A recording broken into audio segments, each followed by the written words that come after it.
Today's video is brought to you by Squarespace. More on them a little bit later. Welcome back to Sonic Speed Reading. We're going to keep this one a little bit shorter. We're just going to be taking a look at a couple of issues leading up to 50, as they're both technically standalone stories, but it all does lead to everything going on in Imposter Syndrome, so I feel it's important we cover this before we cover the big 5-0. Starting with issue 48, and before we get into it, I just want to praise Jonathan Gray's cover work here. This is really cool. Gonna be upfront here, I was not a big fan of his work when he first started on in Archie, but I've come to appreciate his unique art style, and especially after we get to see his intricate detail on display. I'm always excited to see a new piece from him because it's so elaborate. And as you can see, this is going to be focusing on the Chaotix versus Rough and Tumble. And man, there's just so much stuff on display here. We see those weird square trees from Sonic Lost World. There's a Hexaco or something logo in the background there. I know I've seen that before, but I can't quite place it off the top of my head. So if you know what it is, let me know. There's a Chaos Cola versus Chaos Soda. And of course, the word cope.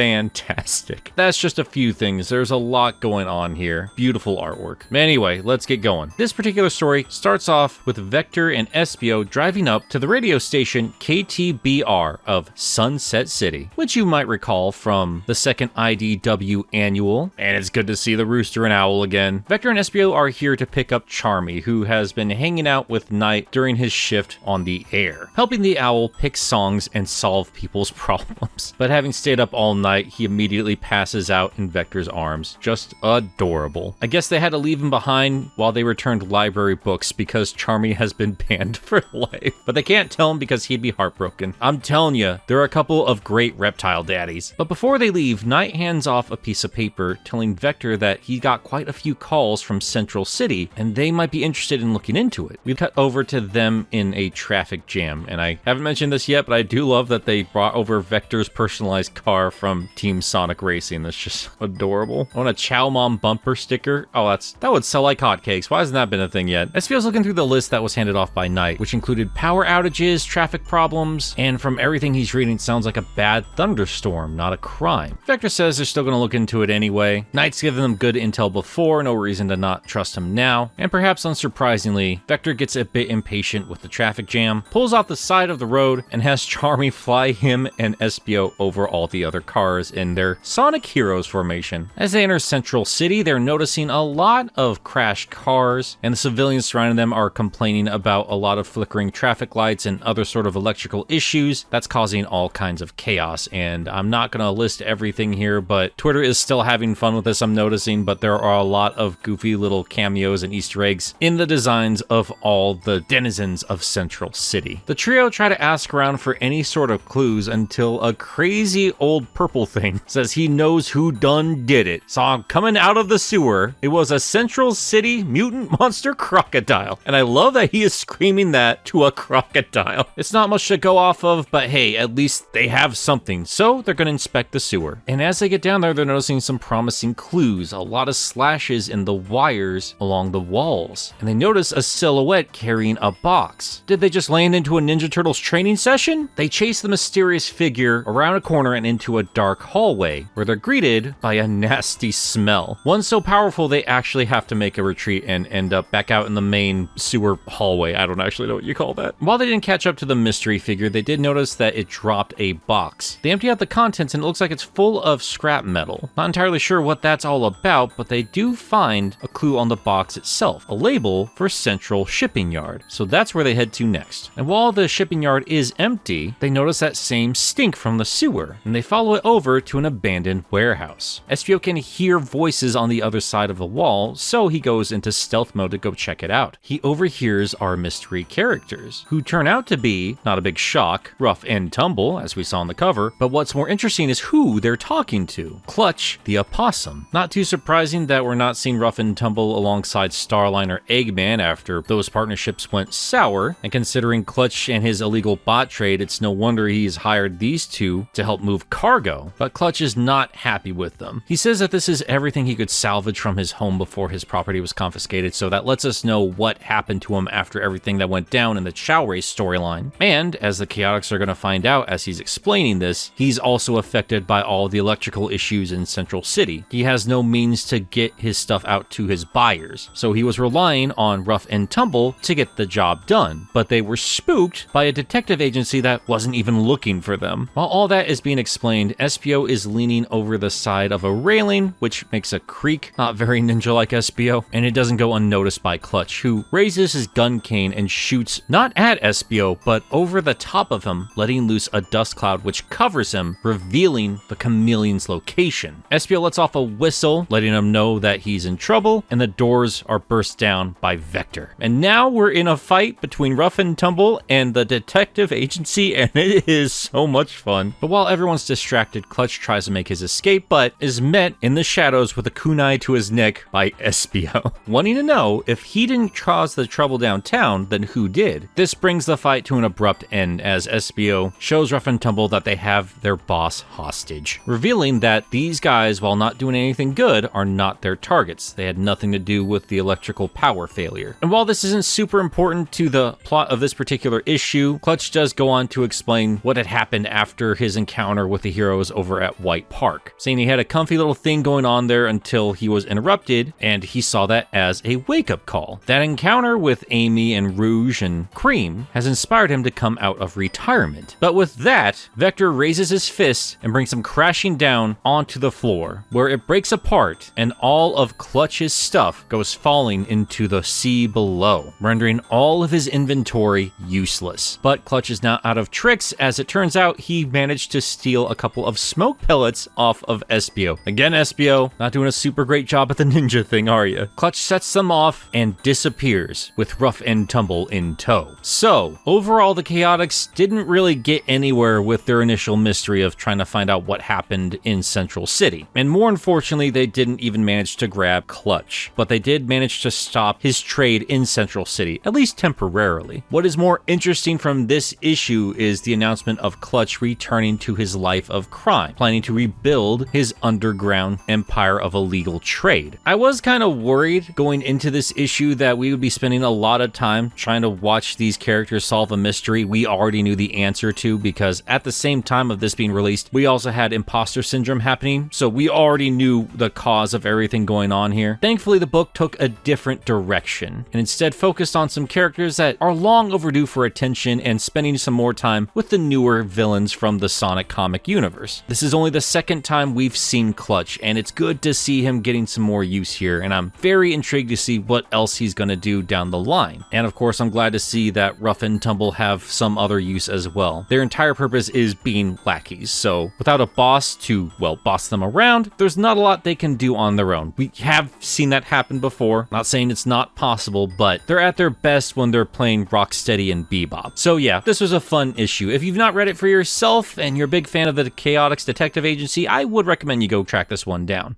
Now, before we get on to our next issue, I want to take a moment to thank our sponsor, Squarespace. If you're trying to build an online business or you want to set up a nice little space to show off your creative skills with a portfolio, or even if you wanted to just put together a creative gift, there are so many ways to take advantage of a web page, and Squarespace makes it as easy as possible. They have a huge variety of templates, fonts, color palettes, everything you need to show off your unique style without it being overwhelming. And it doesn't just stop at looks. You can take advantage of their behind-the-scenes analytics to see where your customers or viewers are coming from. They can pull all your social media accounts into one hub and help send out any messages or advertisements or whatever you have from one convenient spot and give you any notification from any of those websites there as well. Everything you need to build a proper marketing strategy to help you grow as a creator or as a business or really whatever you want. It's never been this easy to mark your place in the digital frontier. Go take a look for yourself. I've only mentioned a handful of features they offer. You can get a free trial going over at squarespace.com, and if you want to take the plunge, head over to squarespace.com/gameapologist and get 10% off your first purchase of a website or domain. Thank you again to Squarespace for sponsoring this video, and let's get back to it.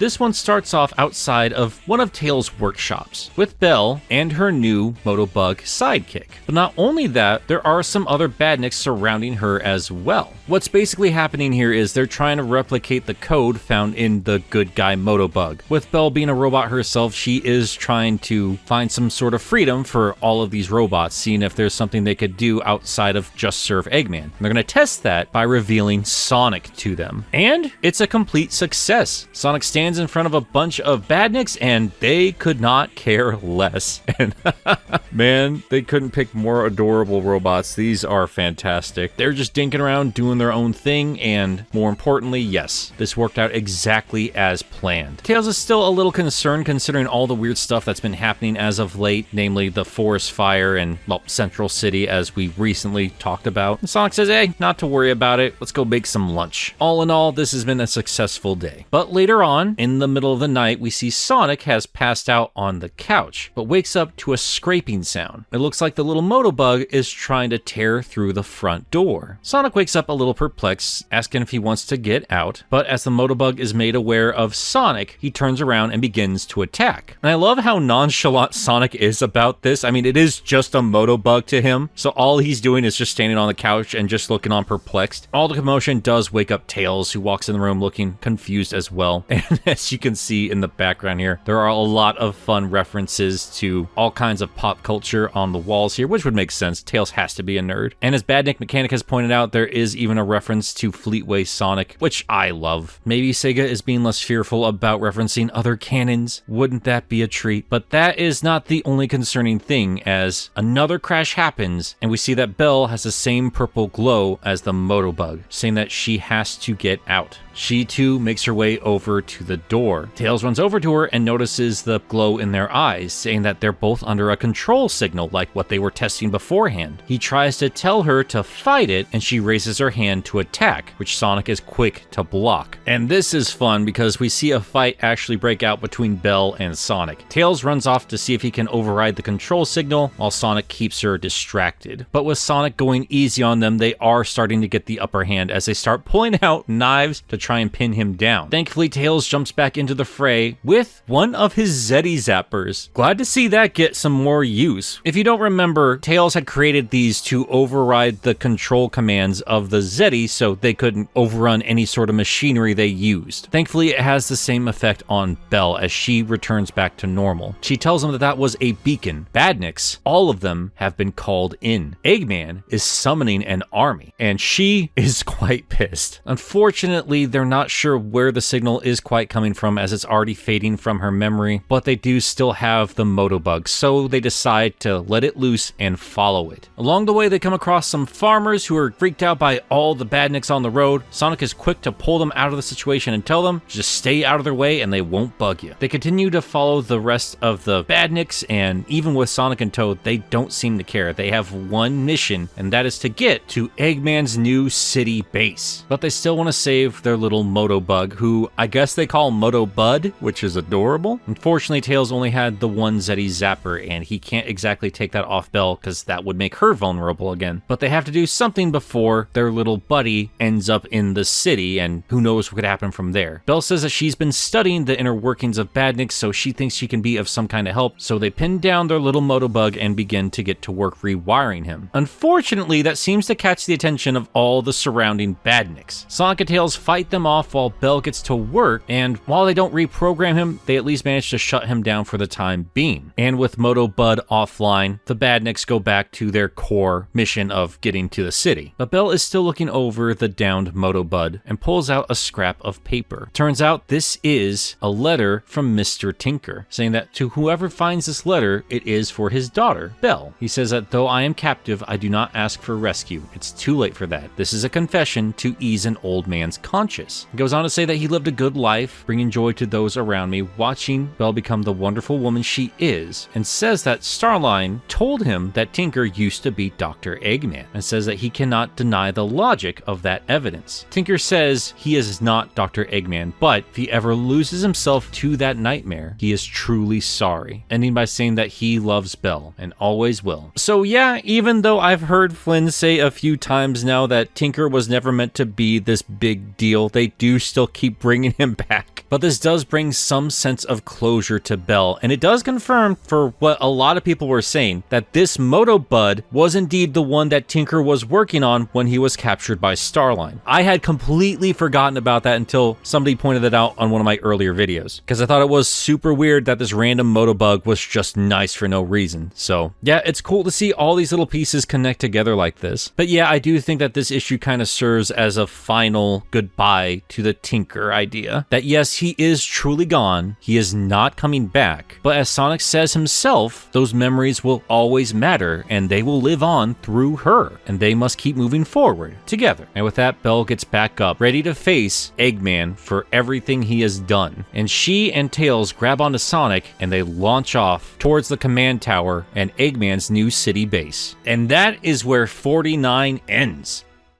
So, between this and between Imposter Syndrome, we now have seen both sides of this story, and in issue 50, we get to see these two forces clash. And if you've not read Imposter Syndrome yet, I do highly recommend it, because things aren't quite the way Sonic and pals expect them to be. And I do think we're in for a fun ride. So yeah, I was not expecting a whole lot from these two issues, and I was a little confused as to what they were going to do, because they kept hyping up issue 50, and I wasn't really sure how they're going to build up to it when they only had 2 issues between 50 and the wrap up of the Forest Fire story. But I gotta tell you, this was a lot of fun. They reintroduced Clutch, gave us a little more time with the Chaotix, gave us some much needed closure for Tinker, and yeah, while this is not as encompassing as the Metal Virus saga, I am still excited for this upcoming encounter. But yeah, let me know what you guys thought of these 2 issues. Did you have fun with them? Did you feel it was just more filler? Do you feel any differently than you did from the initial reveal of Bell or Clutch or any of these other characters? Because I gotta tell you, I'm liking them the more I read of them. All that said, I think it's about time we brought this particular video to a close. Thank you guys so much for your patience. I know I promised a new actual Game Apologist episode with the Ninja Turtles, and that is still coming, just took a lot longer than I expected to get together, and it's been over a month since I released a video, so I figured I would at least get this out in the meantime while I work on that beefier project. Thank you so much for your patience there, and an extra special thank you to the patrons who've been supporting me over on Patreon. If you'd like to pitch in, well, you certainly can. There are links in the description and all that fun stuff. If not, hey, I get it. Thank you for watching all the same. But an extra special huge thank you to the Turtleoid Warrior tier, who include Kyle Winter, Cirrus the Skeptic, Joseph Duncan Sonic 2 Blue, John, Josh Strider, Casey Chaotix, Faizan Razul, Xanaroni the Painter, Trey Nobles, Hatsworth, Ginger Bob, Nick S, Tristan Trapp, Meekers, Dun Dun, Miles the Prower, Jeremy Singer, Mr. Boo J, World's Greatest Bard, Rain, Sam Webster, Dwight Graham, Fishflop, Lucas Lipker, The Bad Pal, Orange, Shoden, Mr. SP, Cecil the Glade, The Dark Neon, Missing No, Stefan Plakanica, Bree Monic, Ty Cyan, Graham J. Hall, Lenny the Warm-Blooded Carnivorous Tortoise, Wayne is Boss, Lederick, 64 Bits, David 20 Cover Your Hands, Ryan Rolfs, The Lumberjack, Otis Small, Mute, Trash Baphomet, Autumn from Twitter.com, SSG Infinite Sonic, That Pyromane, Mui Saxy, Jin Seotame, Dreamboatin, Cunningwise, Nezend, Enerjack 5, Grayson Conager, Sherrod the Hedgehog, HR Hoffman, Spades the Nocturne, Ken K, Then 101, Paxton Bisbee, Sindarin 7, Charlo Bunn, 3 Rule 4, Twilord, Adzinko, and Paisley. You guys keep the lights on, you keep me alive, and I can't thank you enough. You're my favorite bosses I've ever had. That's gonna do it for today, and I'll see you all next time. Toot toot, Sonic Warriors!